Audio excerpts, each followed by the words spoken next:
Movie start होती है तो हमें एक कपल दिखाया जाता है और वो दोनों बूढ़े थे। उनमें जो बूढ़ी औरत होती है उसकी नाक से अचानक से खून बहने लगता है और जब वो अपने हस्बैंड की तरफ देखती है तो डर जाती है क्योंकि उसके हस्बैंड की आंखों में से भी बहुत तेजी से खून बह रहा था जो काफी डरावना लग रहा था। इसके बाद हमें 2 महीने पहले का सीन दिखाया जाता है जहाँ पर हमें 2 बेस्ट फ्रेंड्स दिखाए जाते हैं जिनमें एक का नाम तो यूजिन था और दूसरे का नाम विलियम था। उस टाइम वो दोनों बार में बैठकर ड्रिंक कर रहे थे। उनका घर हिल्स पर था। वो कुछ टूरिस्ट को हिल्स पर लेकर जाते हैं और उनका मानना था कि वहाँ पर ड्रैकुला को दफनाया गया था और वहाँ पर उसकी कब्र थी जिस पर काफी ज्यादा और बड़े बड़े पत्थर रखे गए थे। वो उन टूरिस्ट को कुछ अजीब बातें भी कहते हैं कि इसके पास जाने से तुम्हें कुछ आवाजें सुनाई देंगी। तब उनमें से एक जब उस कब्र के पास जाता है तो उन दोनों का फ्रेंड एसपी आकर उसे डरा देता है और इस बात की वजह से वो टूरिस्ट गुस्सा होकर वहाँ से चले जाते हैं। इसके बाद हम देखते हैं कि यूजिन को अपने पेरेंट्स के घर के बेसमेंट से एक स्कल मिलता है जो कि काफी ब्लैक हो चुका था और यूजिन उसे अपने घर लाकर उसे डाइनिंग टेबल पर रख देता है। तब उसे देखकर उसके फादर उसे कहते हैं कि ये तुम क्या उठा कर ले आए हो और तुम्हें पता भी है ये किसका स्कल है। जिसके बाद हमें एक बार में यूजिन, उसका फ्रेंड विलियम और उनकी एक फीमेल फ्रेंड दिखाई जाती है। अब क्योंकि यूजिन और विलियम को काफी रात हो गई थी इसीलिए वो अपने घर के लिए जाने लगते हैं और जब वो दोनों उन हिल्स पर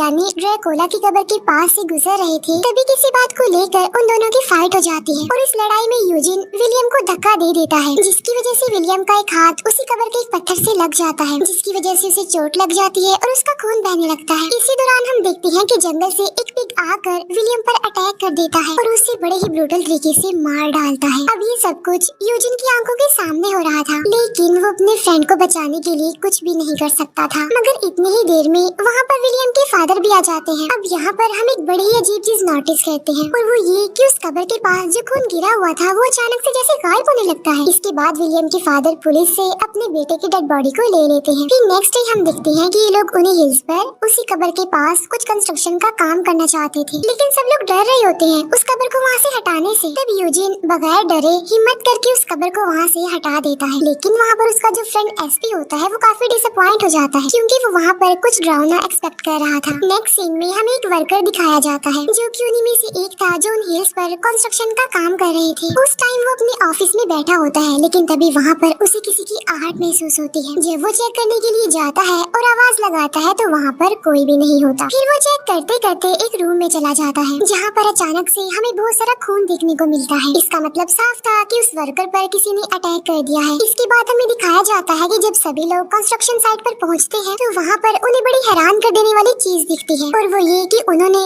जो कब्र कल तोड़ी थी वो दोबारा से पहले जैसी हो जाती है यानी कब्र के जो पत्थर उन्होंने हटाए थे वो दोबारा से वहीं पर ही रखे हुए थे। तब ये देखने के बाद उनका सीधा शक जाता है विलियम के फादर पर क्योंकि वही थे जो इस कब्र को तोड़ने से मना कर रहे थे। दूसरी तरफ हम यूजिन के फादर को देखते हैं जो ये बिल्कुल भी नहीं चाहते थे कि उनका बेटा इस काम में इन्वॉल्व हो। वो उसे इस काम से दूर रहने के लिए कहते हैं लेकिन यूजिन उनकी बात नहीं मानता। इतनी ही देर में वहाँ पर वो वर्कर आ जाता है जिसे कल रात किसी ने इंजर्ड कर दिया था। तब यूजिन के फादर उसे देखकर कहते हैं कि ये तो हर वक्त शराब पीता रहता है तो हम इसे अपना काम नहीं करवाएंगे, इसे यहाँ से भगा दो। अब कल रात हमने उस वर्कर पर जो अटैक देखा था उससे तो हमें यही लग रहा था कि शायद वो मर चुका होगा। फिर यूजिन उस वर्कर को अपने साथ गाड़ी में बिठा कर वहाँ से ले जाता है और जब वो दोनों बातें कर ही रहे होते हैं कि तभी अचानक से वो वर्कर यूजिन को काटने की कोशिश करता है। तब उससे बचने की कोशिश में गाड़ी का बैलेंस खराब हो जाता है और उसका एक्सीडेंट हो जाता है। अब क्योंकि यूजिन के फादर भी उन्हीं हिल्स पर थे इसीलिए वो ये सब कुछ देखकर फौरन गाड़ी की तरफ भागते हैं। तब यूजिन को वो जल्दी से गाड़ी से बाहर निकाल लेते हैं लेकिन वो देखते हैं कि वो वर्कर तो गायब हो गया है और वो उसे ढूंढने लगते हैं लेकिन वो वर्कर उन्हें कहीं पर भी दिखाई नहीं दे रहा था। फिर वो सभी लोग मिलकर अंधेरे वाले कमरों में जाकर टॉर्च की मदद से उस वर्कर को ढूंढने की कोशिश करते हैं और तभी एक टॉर्च लाइट उस वर्कर के फेस पर पड़ती है। उस वर्कर की हालत काफी खराब थी, वो काफी इंजर्ड था। उसके फेस की अलग अलग जगहों से खून बह रहा था। यहाँ पर जिस आदमी के हाथ में टॉर्च होती है वो वर्कर उस पर अटैक कर देता है और उसे बड़े ही ब्रूटल तरीके से मार डालता है। इसी दौरान यूजिन की फीमेल फ्रेंड वहाँ पर पहुंचकर एक पोल की मदद से उस वर्कर पर अटैक करती है और वो उसे पोल से इतना ज्यादा मारती है कि उसका दिल ही पोल के साथ लगकर बाहर आ जाता है और यकीनन काफी भयानक सीन है ये। लेकिन हैरान कर देने वाली बात तो ये है कि वो वर्कर अभी तक जिंदा ही था, अभी तक उसमें सांसें बाकी थी। तो वो सभी लोग उसे दफनाने लगते हैं और उसे एक बड़े से डिच में लाकर डाल देते हैं लेकिन इसके बावजूद भी अभी तक वो खत्म नहीं हो रहा था, अभी तक वो मर नहीं रहा था बल्कि वो किसी बीस्ट की तरह उस पोल की मदद से बाहर आ रहा था मूव करके। अपनी आंखों के सामने ये होता देखकर वो सब लोग काफी डर जाते हैं लेकिन यहाँ पर यूजिन की फ्रेंड उस वर्कर पे मशीन की मदद से मिट्टी डालने लगती है जो कि काफी समझदारी का काम था। वो ऐसा इसीलिए करती है ताकि वो पूरी तरह उस कब्र के अंदर दफन हो जाए और बाहर ना आए। लेकिन तभी हम एक और बड़ी अजीब चीज नोटिस करते हैं, और वो ये कि उस वर्कर ने जिस आदमी पर अटैक किया था उसकी बॉडी से निकलने वाला खून आहिस्ता आहिस्ता करके कब्र के पास आ रहा था। लेकिन तभी हम देखते हैं कि उस कब्र से डरावना सा पैर बाहर आता है, और ये देखकर तो वो लोग और ज्यादा डर जाते हैं। जिससे एक बात तो साफ थी कि वो वर्कर कब्र में जाने के बावजूद भी नहीं मरा था। इसके बाद वो सारे लोग विलियम के फादर के पास जाते हैं और उन्हें सारी बात बता देते हैं। लेकिन विलियम के फादर उनकी किसी भी बात का यकीन नहीं कर रहे थे। यूजिन वहाँ पर कोई चीज ढूंढ रहा था, लेकिन तभी वो देखता है कि विलियम के फादर कुछ अजीब कर रहे हैं, और वो ये कि वो जानवरों को मारने के बाद उनका खून निकाल रहे थे। लेकिन वो ऐसा क्यों कर रहे थे किसी को भी नहीं पता था, और वो ये बात जानना चाहते थे।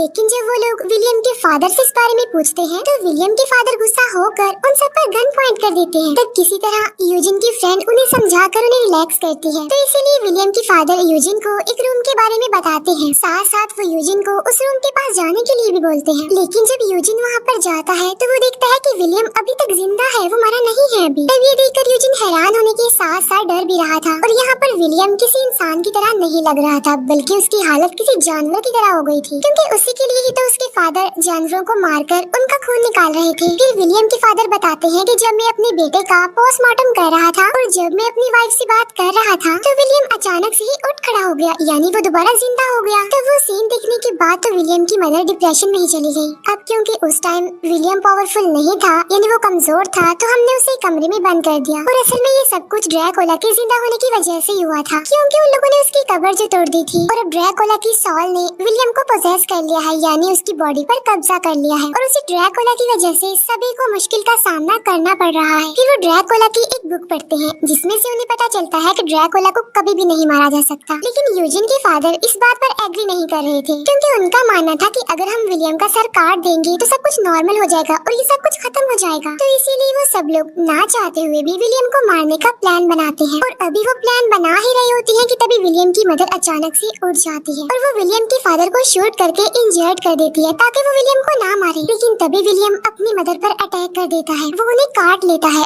और उन्हें मार डालता है। तब ये देखकर वो सारे लोग इतना ज्यादा डर जाते हैं कि वहाँ से भाग जाते हैं, और अपनी जान बचाने के लिए वो गाड़ी में जाकर बैठ जाते हैं। लेकिन किसी के पास भी गाड़ी की चाबी नहीं थी। लेकिन तभी वहाँ पर विलियम भी पहुँच जाता है, और वो सबको मारना चाहता था, लेकिन विलियम के फादर ऐसा बिल्कुल भी नहीं चाहते थे, इसीलिए वो खुद अपने बेटे का मुकाबला करते हैं। फिर इसके बाद सभी लोग घर में आकर छुप जाते हैं। तभी विलियम वहाँ पर आकर सबको ढूंढने लगता है, और वहाँ करीब ही एसपी छुपा हुआ था, और वो बड़ी चालाकी से विलियम को वहाँ पर पड़े हुए एक कॉफिन में बंद कर देता है।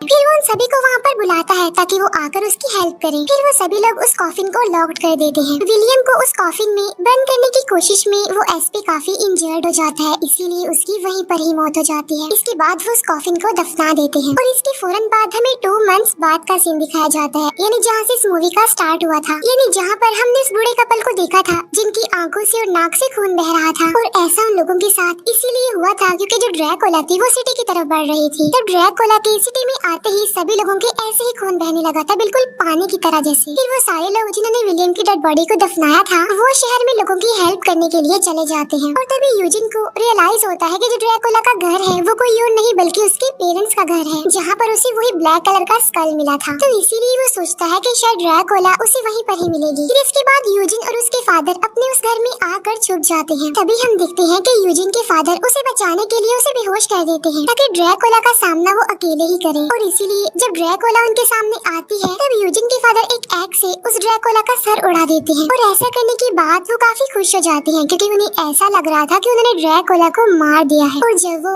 अपने बेटे यूजिन को ये बात बता ही रहा होता है कि तभी वहाँ पर ड्रैकुला एक बार फिर से आ जाती है। ड्रैकुला वहाँ पर आकर यूजिन के फादर पर अटैक कर देती है। यहाँ पर ये बात क्लियर हो गई थी कि ड्रैकुला को मारा नहीं जा सकता था, यानी जो उस किताब में लिखा था वो सही था। फिर इसके बाद यूजिन अपने फादर को लेकर एक ट्रैश पाइप के जरिए बाहर आ जाता है, और जब वो देखता है कि वहाँ पर सनलाइट आ रही है तो वो अपने फादर को लेकर एक जगह पर जाकर छुप जाता है। वो वहाँ पर छुपकर देखने लगता है क्योंकि उसे ऐसा लग रहा था कि शायद ड्रैकुला धूप में जलने से मर जाए, लेकिन वो देखता है कि सनलाइट का ड्रैकुला की बॉडी पर कोई असर नहीं हो रहा था। तब ये देखकर यूजिन काफी डर जाता है, और वो अपने फादर की जान बचाने के लिए उन्हें घसीटते हुए एक जगह पर ले जाकर छुपा देता है। तब यूजिन के फादर उसे बताते हैं कि ड्रैकुला को रोकना और इसे खत्म करना बहुत जरूरी है। तभी हम देखते हैं कि यूजिन के फादर को जिस पैर पैर पर चोट लगी थी, यूजिन उस टांग को उनकी बॉडी से अलग कर देता है और जैसे जैसे ड्रैकुला उसकी तरफ बढ़ रही थी उसका डर भी बढ़ता जा रहा था। यूजिन उस टांग को तोड़कर उसी टांग से ड्रैकुला पर अटैक कर देता है, जिससे ड्रैकुला फौरन जाकर एक डिज में गिर जाती है और बगैर टाइम को जाया किए यूजिन फौरन उस पर मिट्टी डालने लगता है और फिर वो उस जगह पर बड़े बड़े पत्थर रखने लगता है ताकि ड्रैकुला वहाँ से बाहर ना आ सके। इतनी ही देर में वहाँ पर यूजिन की फीमेल फ्रेंड आ जाती है और उन दोनों को रेस्क्यू करती है। इसके बाद हमें 3 महीने बाद का सीन दिखाया जाता है, जहाँ पर हम यूजिन और उसके फादर को देखते हैं। यूजिन के फादर ने